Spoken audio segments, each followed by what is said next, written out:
Friends తమ్మిల్ చూసారు కదా, war 2 వచ్చేసింది. వచ్చేసింది. ట్రైలర్ మాత్రం మామూలు లేదు. 2.5 నిమిషాలు మాత్రం గూస్ బంప్స్. ఇంకా అసలు ఎన్టీఆర్ ఉన్న యాక్షన్ సీన్స్ కానీ అసలైన యాక్షన్ సీన్స్ ఇందులోనే ఉన్నాయి. మీరు ఎక్కడ స్కిప్ చేయకండి. వీడియో మాత్రం మామూలుగా ఉండబోదు. అసలు రియాక్షన్ వీడియో కానీ మన ట్రైలర్ మాత్రం ఎన్టీఆర్ అన్నని ఎందుకు తీసుకున్నారో దానికి గల రిజల్ట్ 100 అంటే 100% ఆయన ఎఫెక్ట్ ఇచ్చాడు. అందులో నో డౌట్. మనం లేట్ ఎందుకు, మనం అయితే వెళ్దాము. వెళ్ళే ముందు ఒక చిన్న రిక్వెస్ట్, ఎవరైతే ఎన్టీఆర్ ఫ్యాన్స్ ఉన్నారో ముందైతే వీడియో కనుక మొత్తం చూడండి, నచ్చితే కనుక లైక్ చేయండి, షేర్ చేయండి, అదేవిధంగా మన ఛానల్ని సబ్స్క్రైబ్ చేసుకోండి. అసలు అయ్యా ఏంద్రా బాబు, ఆ స్టోరీ వాళ్ళంతే ఉంటుంది. బాలీవుడ్ది అటు ఇటు ఉన్నా కానీ అసలు అందులో ఎన్టీఆర్కి ఇచ్చిన ఎలివేషన్స్, ఎన్టీఆర్కి ఉన్నది అయితే మామూలు లేదు. అసలు ఇంకా చెప్పడం ఎందుకు, ఇంకా చూసుకుంటూ మాట్లాడుకుందాం. చలో లెట్స్ గో స్టార్ట్.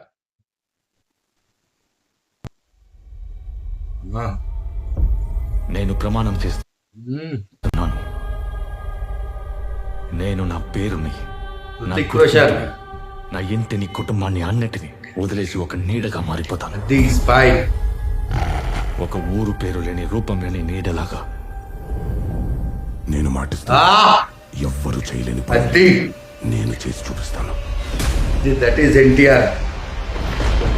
ఎవ్వరు పోరాడలేని యుద్ధాన్ని నేను పోరాడతాను. అది మా అసలు అసలు ఆ డైలాగ్ చూసారా? హిందీలో కూడా చూడండి, మామూలు కూడా. మీరు తెలుగులో ఇలా ఇంటర్నెట్ యాసిటీజ్ గా ఒక హిందీ లాంగ్వేజ్ కూడా సేమ్, అది కూడా చూశాను. ఇంకా మామూలు లేదు. డైలాగ్ చూసారు కదా, ఎవ్వడు చేయలేదు. అదనమాట. సరే ఇంకెందుకు మనం లేట్ మిత్రులైనా సరే, ఆప్తులైనా సరే పట్టించుకోను. అది ప్రేమించిన వారిని కూడా చూడను. వెనకడుగు వేయకుండా వెళ్ళిపోతాను. హృతిక్ రోషన్ అనమాట. తప్పు ఒప్పు అసలు ఆ ట్రాన్స్ఫర్మేషన్ ఉన్నది చూసారు సినిమాకి. అది మామూలు ఎవడో సన్నగున్నాడు హీరోలది, సన్నగున్న పర్సనాలిటీ వాడికి అదంతా మ్యాటర్ కాదు. మరోడు ఏదైనా కొంచెం చెప్పి కొంచెం బొద్దుగా ఉంటాడు. ఏ క్యారెక్టర్ తగ్గట్టు ఆ క్యారెక్టర్ అవుతాను చూసినావు. చాలా డెడికేషన్. అది ఎంత మూవీ మీద ఎంత ఇంట్రెస్ట్, ఎంత పిచ్ ఉన్నాడో ఏదో తప్ప అలా ట్రాన్స్ఫర్మేషన్ ఉండదు. ఏదంటే ఏదైతే ఉందో ఏ మూవీతో ఇలానే ఉంటా అనేది సన్నగా ఉండదు కదా. అది ఎన్టీఆర్ లో ఉన్న ప్రత్యేకత. సో ఆ లుక్ చూడండి, ఆ మామూలు ఉంది అసలు. జీవితం పాపం పుణ్యం అనే పేరు తెచ్చిపెట్టని, సాక్ష్యాలు లేని త్యాగాలు ఎన్నో చేస్తాను. దాని ఖరీదు నా ప్రాణమైన, చివరికి నా ఆత్మైన సరే చెల్లిస్తా. ఆలోచించకుండా దాటేస్తాను. ఇప్పుడు నేను మనిషిని కాను, ఒక ఆయుధాన్ని. యుద్ధంలో ఆయుధాన్ని చస్తా లేదా చంపుతా. Death before dishonor, service before self. India first. India first.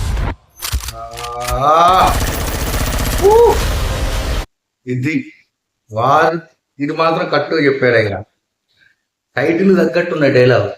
War ఒక్కడికి ఒకటి. అసలు డి అంటే డి అన్నట్టు.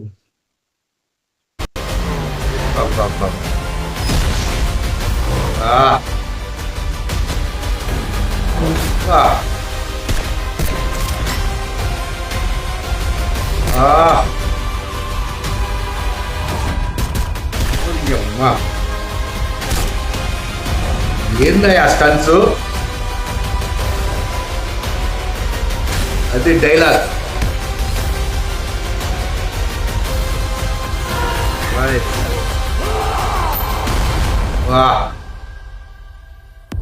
కర్మణ్యేవాధికారస్తే మా ఫలేషు కదాచన. He's a soldier. You are a soldier. అది ఎవరు మీరు? And this is war.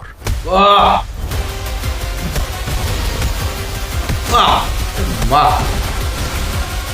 జీవితం.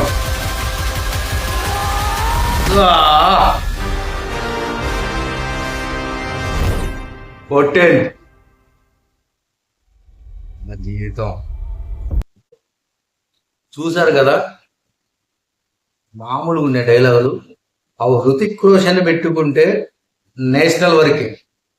ఎన్టీఆర్ ఇప్పుడు ఆస్కార్ లెవెల్కి వెళ్ళి అర్థమైంది కదా. నేను ఏమంటున్నా ఆస్కార్ లెవెల్ అంటే మనోడిని పెట్టుకుంటే ఇంటర్నేషనల్ కూడా మార్కెటింగ్ కొట్టచ్చు. అది త్రిబులార్తోనే అర్థమైపోయింది. మన దేవరత్నం అర్థమైందా.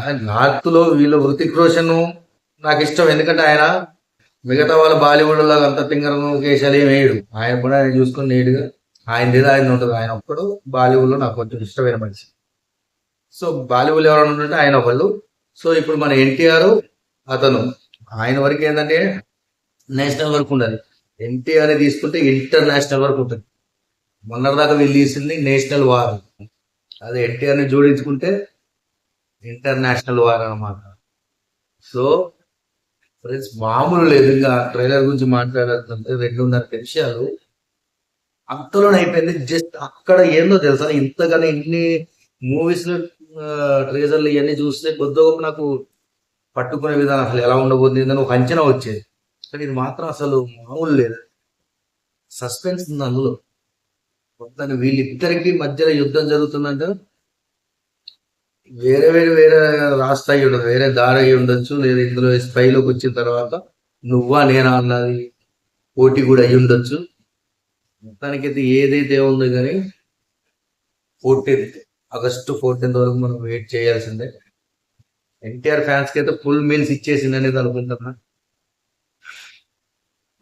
ఏది మామూలు అసలు ఆ ఫైట్స్ మాత్రం భలే ఉన్నాయి. ఆ ఫైట్స్, ఆ డైలాగు, ఆ టైటిల్ తగ్గట్టే ఉన్నది. ఎక్కడ ఏం సోదా గీద ఏం పెట్టలేదు. కాకపోతే ఎక్కువ యాక్షన్ సీన్స్ ఉంటాయి.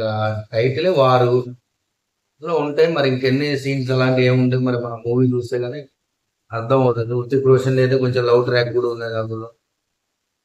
లవర్ ఎవరో ఉన్నారు. మనవాడికి అయితే మన ఎన్టీఆర్కి అయితే ఏమయ్యే చూపించలేదు, సింగిల్గా ఉంది. పక్కన ఏ హీరోయిన్ ఉండని, స్టోరీ ఏదైనా పని మనోడు ముందు చెయ్యి ఉంటుంది, పై చెయ్యి ఉంటుంది అన్నమాట మన తెలుగు వాళ్ళకి. అది తెలిసి ఇద్దే నేను అర్థం చేసుకున్నది ఏంటంటే నార్త్ వాళ్ళు వార్ 2లో ఎన్టీఆర్ యొక్క డిమాండ్, ఎన్టీఆర్ యొక్క క్రేజ్ యూజ్ చేస్తుంటారు. ఎందుకంటే మామూలుగా ఇస్తే నేషనల్ వరకే గట్టిగా అంట. ఆ నేషనల్ కూడా ఈ మధ్య యాడ్ నడిస్తున్నాయి. సౌత్ మొత్తం సౌత్ తప్ప నార్త్ యాడ్ నడుస్తున్నాయి. సౌత్ లేదు అది ఎవడు చూడకూడదు. నార్త్ది సౌత్లో ఎవడు డేకడు. ఎందుకంటే అంతకన్నా బెటర్ ఫిలిమ్స్, బెటర్ డైరెక్టర్లు, బెటర్ హీరోస్ మన దగ్గర ఉన్నారు. సో వాళ్ళంతా డమ్మ కూర్చొని దీని గురించి ఇంకా హైప్ చేయడం కోసం ఎన్టీఆర్ని ఇందులో పెట్టుకున్నారు. దాని తగ్గట్టు క్యారెక్టర్ కూడా ఇచ్చారు. ఎక్కడేమీ తక్కువ చేసేమన్నట్టుగా ఏం లేదు. ఏంటంటే మళ్ళీ ఏమో కూడా మనం ఆర్ఆర్ గుర్తు వస్తుంది. ఇలాంటి వేరే హీరో పక్కన ఇంకో చేయాలంటే నాకు ఇంకా నేనైతే అదే అనుకున్నాను. ఆర్ఆర్ లాగా నేను అందులో కూడా బాగా కాదంటే జస్ట్ రేపు పొద్దున ఎలా ఉంటుంది అంటే వేరే సెకండ్ హీరో ఈ టైప్ ఈ హీరో ఇద్దరు హీరోలా అన్నట్టు ఉండదు. కాకపోతే తెలుగులో తెలుసు కదా, ఆస్కర్ దాకా వచ్చిందన్నమాట దగ్గరలో. సో ఇంకా నేను ఇంతకు మించి ఇంకెక్కువ మాట్లాడినా ఇంకా మీకు కూడా బుర్రపాడైంది అనమాట. సో ఇంత దూరం కనుక నా వీడియో కనుక చూస్తే ఫ్రెండ్స్ ఎలా అనిపించిందో కింద కామెంట్ చేయండి. మన ఛానల్ అయితే కంపల్సరీ సబ్స్క్రైబ్ చేసుకోండి. వీడియో కనుక నచ్చితే లైక్ చేయండి. నా వీడియో కనుక నచ్చితే కనుక షేర్ కూడా చేయండి. మరో వీడియోతో మేము ముందుకు కలుస్తాను. జై హింద్.